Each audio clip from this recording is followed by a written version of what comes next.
ఓం శ్రీ గురుభ్యో నమ. ఓం శ్రీమాత్రే నమ. శ్రీ లలితా సహస్రనామ స్తోత్రంలోని 875వ నామం త్రిపుర మాలిని.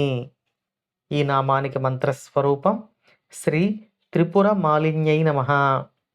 ఈ నామంలో అమ్మవారు త్రిపుర మాలిని అని కీర్తించబడుతున్నారు.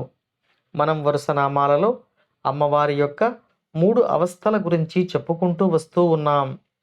త్రిపుర మాలిని నామంలో అమ్మవారు మంత్రేశ్వరిగా కీర్తించబడుతున్నారు.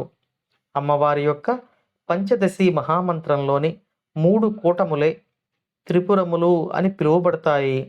ఈ త్రిపురములందు కొలువై ఉండి అనుగ్రహిస్తున్న శక్తి స్వరూపిణిగా అమ్మవారు త్రిపుర మాలిని అని ఈ నామంలో కీర్తించబడుతున్నారు. ఇక మరో అర్థంలో చెప్పుకుంటే అమ్మవారి యొక్క శ్రీచక్రంలో 9 ఆవరణలు ఉంటాయి. ఒక్కొక్క ఆవరణ ఒక్కొక్క చక్రం కింద భావన చేస్తారు.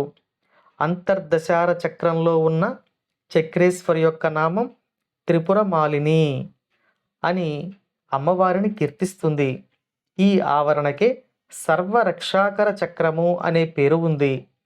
సర్వరక్షాకర చక్రంలో కొలువు తీరి ఉన్న శ్రీ లలితా పరమేశ్వరి త్రిపుర మాలినిగా సాధకులను అనుగ్రహిస్తూ రక్షిస్తున్నారు అని ఈ నామంలో వసిన్యాది వాగ్దేవతలు అమ్మవారిని కీర్తిస్తున్నారు. ఇక ఈ నామానికి మరో అర్థం కూడా చెప్పుకుందాం. మనం 3 అవస్థలలో ఉంటాం.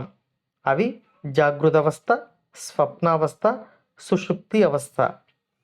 ఈ 3 అవస్థలలోనూ మనల్ని రక్షించే అమ్మవారు ఈ 3 అవస్థలలోనూ మనకు శక్తిని ప్రసాదించి మనం చేసే కార్యములకు సాక్షిగా ఉండే అమ్మవారు ఈ నామంలో త్రిపుర మాలిని అని కీర్తించబడుతున్నారు.